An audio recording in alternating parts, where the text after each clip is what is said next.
can't even really talk about the history of Tennessee without talking about whiskey. My family, like almost every other family, or a lot of other families, came here to make whiskey. Look at that landscape of the country where most of the distilling was done. It was in the South.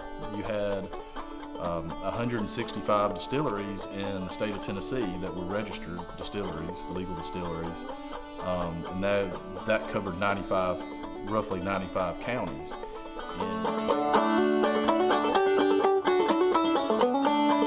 You know, there was a day when basically all United States whiskey was all white. I mean, it's something that people don't really realize, that white whiskey is truly the only American white spirit, period. I mean, vodka's from Russia and tequila's from Mexico and all these crazy things, but you know, America really perfected, when the Scotch-Irish settled in the mountains, really perfected, you know, what I call drinking white whiskey.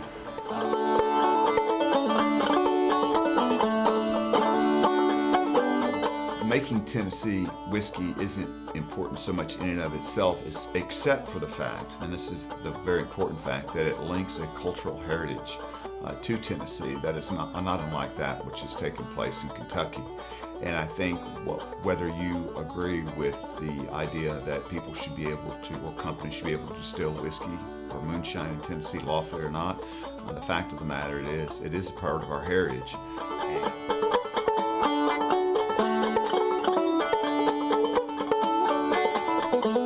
Charles Nelson back in his day was huge. He had a huge distillery, very well known around the community and everything, and it's unbelievable to get that back going, up and running, and have people recognize the Nelson family for you know, good quality products. And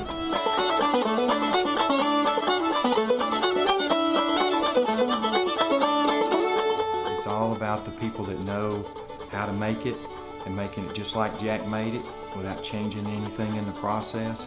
To me, that's our most valuable resource. It's just how we go about it and how we train our master distillers. Jeff Arnett trained under the previous master distiller for 7 years before he became the master distiller, and we entrusted that knowledge and know-how and experience into him. But then these little guys started cropping up, and it actually was made possible by some changes in the law that were done so that farmers could more easily distill their grain into ethanol for fuel, so that a farmer could be self-sufficient in fuel, grow the grain, distill it, and make it a fuel.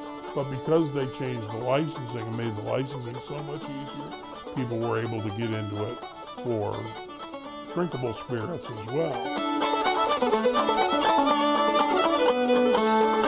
The real reason that the environment is so important here is you just look out the window and you see the green trees that are so, I call it leafy green, but when you're really talking about the waters that we use, and the woods that we use, the white oak and everything that are so natural here in Tennessee, this is just a great environment to make whiskey in.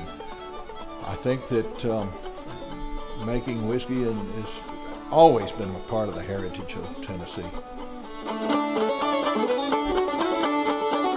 One thing it's important to know is this is not a 9 to 5. You don't show up at 9 and you leave at 5 necessarily. You can set your show up point, but once this stuff starts, it tells you how long you're going to be here. But you can control, generally the hotter you run, it's not going to taste quite as good. So you want to run it nice and slow, and it just takes time.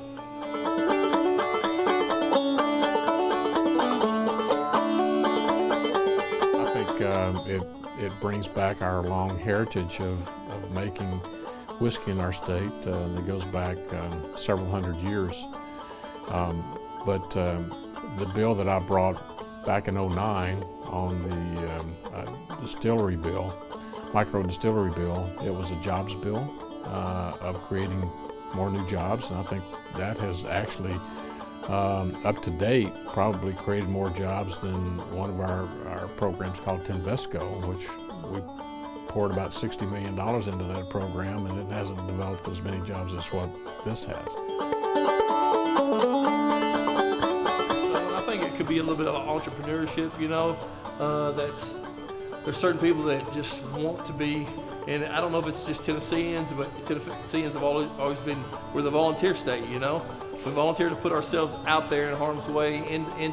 We don't just take a 9 to 5, and a lot of us don't, you know. And the ones that do, they still want to be out there, and they want more, you know. And I think that has a lot to do with it, really. You know. A lot of people across the world know Tennessee for whiskey. Some more so than music. One time I went to Australia and I told somebody I was from Nashville, and he looked at me and said, "Jack Daniels?" And I was like, "Well, yeah, I live 50 miles from the distillery." Yeah, he didn't say country music or anything like that. His first jump was whiskey.